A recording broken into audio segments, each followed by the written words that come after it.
you? I'm fine, thanks. How are you? Oh, I'm very well. The majority of our knowledge about British citizens who live in the EU is based on an image of retirees. And of course, there are many British retirees in the EU, but we shouldn't also forget that there are children and people who are working in other European Union countries. At the moment, there are 200 people living in various different locations around the EU who respond to different sets of questions that we send out to them on a regular basis that are about the changing political landscape, and particularly questions of what it would mean for their sense of belonging, their sense of their place in the world, and questions around citizenship, rights and entitlements.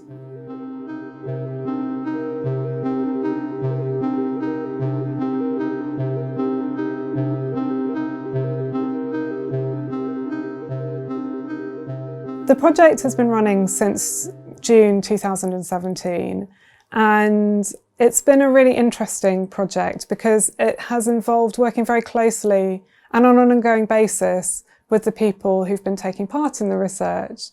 And one particular output from the project has been our website, which is brexitbritsabroad.org, where we feature testimonies from British citizens who live across the EU. What I wanted to do with this project was really to tease out what the differences might be in different countries depending on who was living there.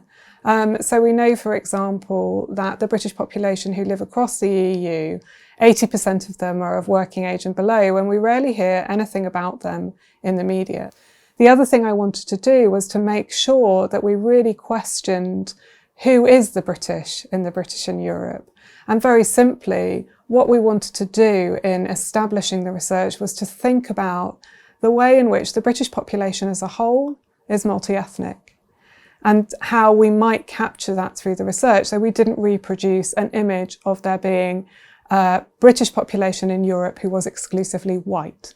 First thing I could say is, yeah, there's definitely this very kind of privileged, highly educated, middle class, expatty idea of who lives, who's living in the EU. And for the most part, I fit that. The difference is I'm not white. And, long before Brexit, I was always asked, not just by Dutch people, but by other Brits, where are you really from? I think that when people think about British citizens who live overseas, they reveal a lot about who they think counts as British. And this tends to be the white British. And I think that that in itself is revealing as much of how Britain, how the British media, how the British government understand who counts as British. And it's become increasingly exclusionary. I think what's been at the back of my mind and is becoming kind of increasingly like an alarm bell is like, okay, what's going to happen when you're not an EU citizen? Because at the moment, I really do have that I can throw out immediately to shut down any nonsense. Why are you treating me like this? And usually kind of like, it's fine.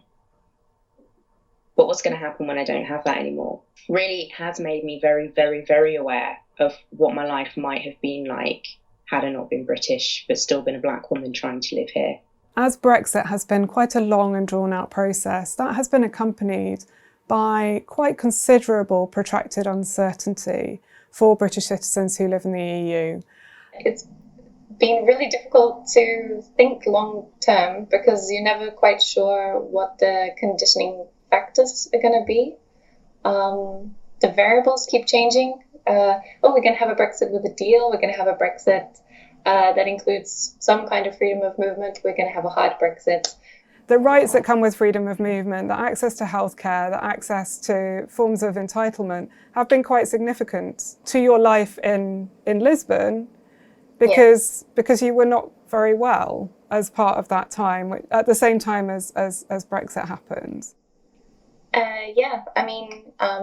I had to have a brain surgery, so and I had some repercussions. So for a long time, I was in a kind of quite vulnerable, and the Portuguese healthcare system, from my point of view, it saved my life. The free access that I had I think it kind of points to some of the issues around like the timing of things as well, because there are certain things in your life you can control, but you can't control when you get ill and what kind of extent of treatment that you might need. So I think that's kind of, it's really important to remember.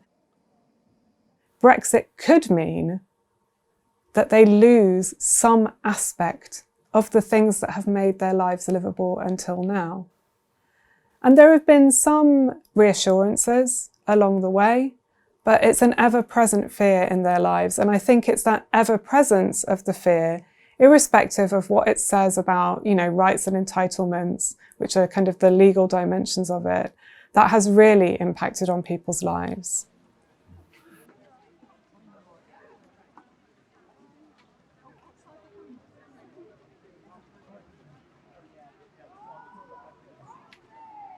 Over the last 2.5 years, I've spoken with many of the British citizens who are taking part in the research, and particularly for those who have been actively involved in campaigning, they often come over to London. So I have gone along with them to a couple of rallies just to get a sense of how they've become engaged in that process. Good night.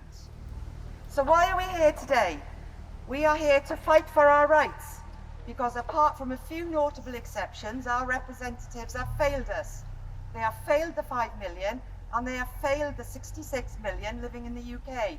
And they are afraid to do that. Well, there are many issues, but the first one being that we should be entitled to live our lives as we previously did, because we exercised treaty rights. And it's important to the European project that these rights are preserved, I believe.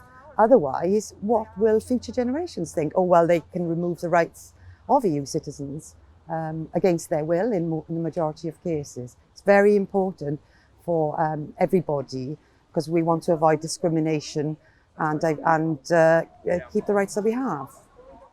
One of the things that we've done through the project is to look very closely at how British citizens who live overseas, their rights as citizens are represented in UK Parliament. And there's very little understanding of those rights. In fact, I would go as far as to say that the British government has neglected its overseas citizens. We have children in care, we have children of divorce, we have children that are in the foster system and adoption, that children are in mid-adoption. We also have vulnerable women, we have women subject to domestic abuse. We are just a snapshot of life in general. It's just that we don't live in the UK, we live in Europe. And it concerns us deeply that our community doesn't have a voice. They're vulnerable, the homeless, we have homeless in our community. They don't have a voice. We have written letters, we have sent in case studies. Unfortunately, it's not been picked up on by the representatives that really need to pick up on it. I think the thing that's most surprising to me as a researcher who's been working with British people in Europe for a long period of time was their real questioning of their sense of themselves as British and their sense of themselves as European. Personally, it is my nationality, because I've never felt particularly British, because I always felt a bit like an outcast, because I'd grown up in various EU countries, and so I had this very strange nationality. And I said, whenever I tell anybody, I'm like, well, my home moves every 2 years. I'm very much Welsh, British and European. I never thought of it in any particular order, but actually now since the referendum, I realised how important the European identity is to me, and that's not just me. How does it make you feel about being British, being a British citizen, I think, watching all of this unfold? On one hand, feeling incredibly lucky and privileged to be British, because as much as there was quite a bit of uncertainty for Brits in the Netherlands for a little while, it was mainly in terms of the bureaucracy, I think.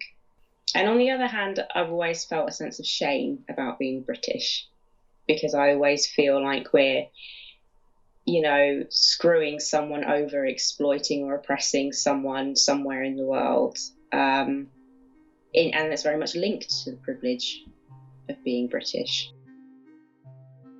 One of the things that I think that the Brexit debate highlights is the need to ask those questions again about who counts as British.